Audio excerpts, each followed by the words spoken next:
Alright, I'm at a small beach on the other side of Cone Bay from X and X's camp, like further along the coast. And yeah, this is called Bowerbird Beach, and it's a spot where a guy named Mike Gugeris set up a camp starting in the early 80s, and up until about 2014 he was just sort of slowly adding on to it. So, you know, he built some shacks.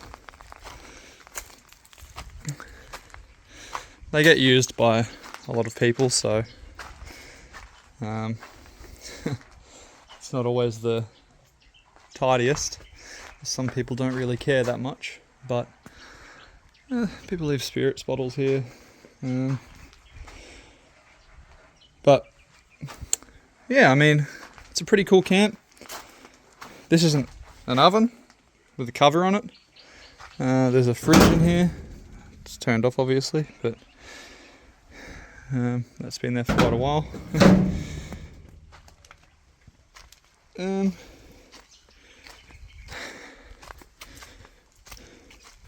The guy that built it's done a lot of exploring in the area, and he's, you know, found a lot of grave sites and documented who they belong to, and like he's gone to look through death records and make lists of who they are and how they died. But he built this this contraption.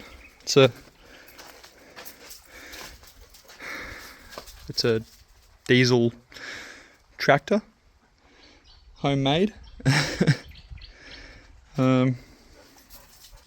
Apparently it still runs, but I don't have any diesel.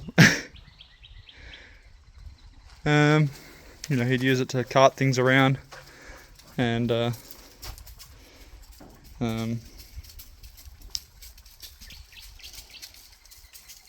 think he said he used it as a generator.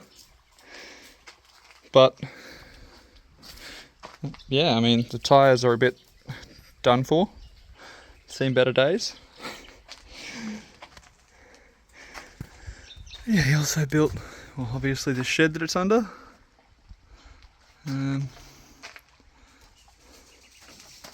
He hasn't been back a whole lot since 2014 because he got like a cease and desist order from the government, because this is like Aboriginal reserve land.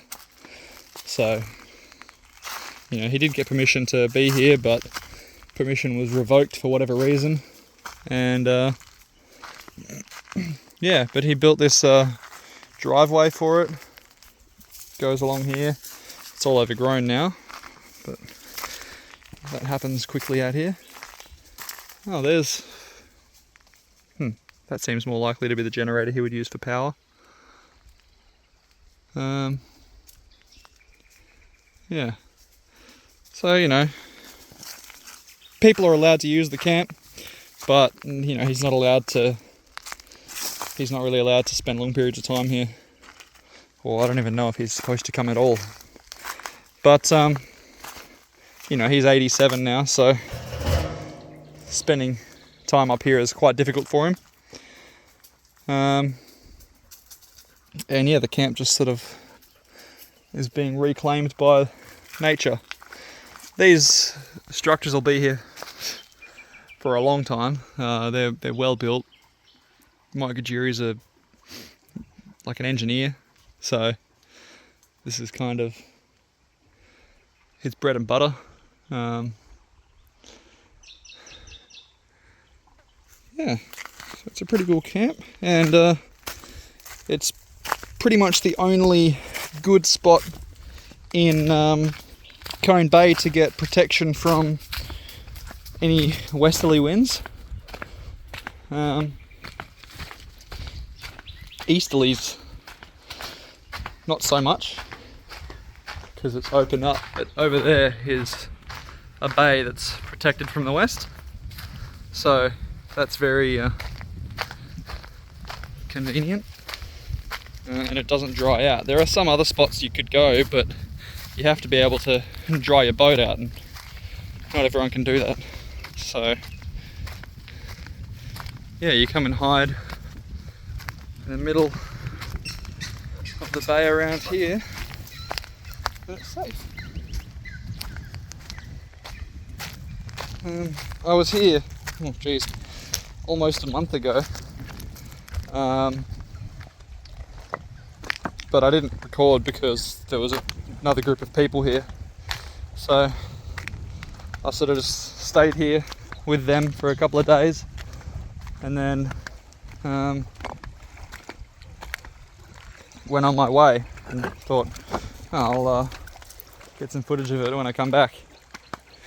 But yeah, it's an awesome spot. This is called Gugeris Bay. I can't remember if I said that already. And yeah, his driveway comes out down around here somewhere. Oh, when I was younger, it was much easier to spot, but he was also still using the camp when I was younger. There's the driveway. It's framed by some flat rocks that he's set up to make like a retaining wall. I don't even know if you can see it on the camera, but it's there. And you know, there's heaps of rubbish left around. Since Mike's not really here to maintain this spot, like I said, people just kind of leave their shit around.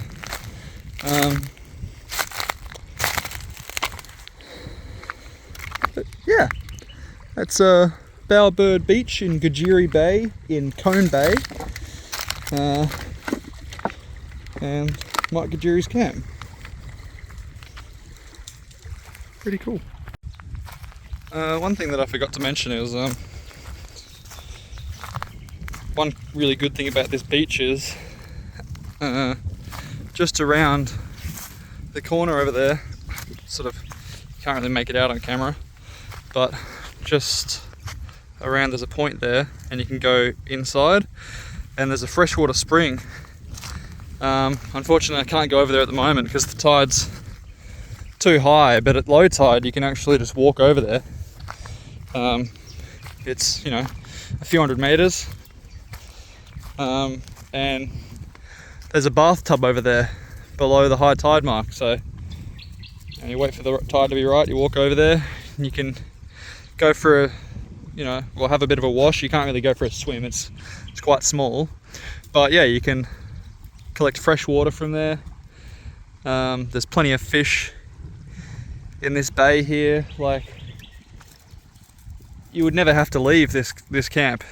You could live here indefinitely on fish and water. So yeah, it's a pretty good spot. Yeah. Anyway, I gotta go. So I decided to come where it is to where it is in the tender. I accidentally pointed out the wrong little inlet. It was actually the one before it.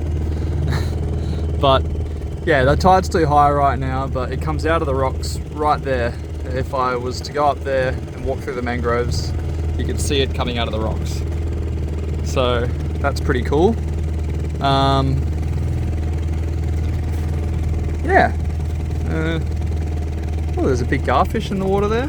Probably. Can you see it? There it is. Look at that. Cool.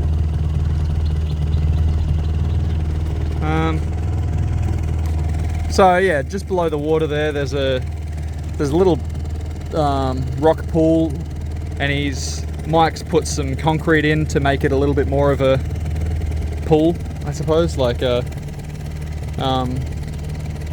and you know, when you go there, sometimes you've got to dig some of the silt out because it just runs in, and oh, you can actually see it there. Maybe not on the camera, but Yeah, so you dig out the silt and bam, you've got a nice little pool to sit in. It's really cool. And also fresh drinking water, which is also wonderful. It's water straight out of the rocks. It's just, there's something different about it, you know? Anyway, I'm about to drift into the rocks, so I gotta move. There you go. Surely you can see the water there. Just trickling out of the rocks. And the pool is pretty much right below us. And I've heard there's a croc that hangs around here as well, so I'm not going to just dawdle. And I've got to catch the tide. So, see you later.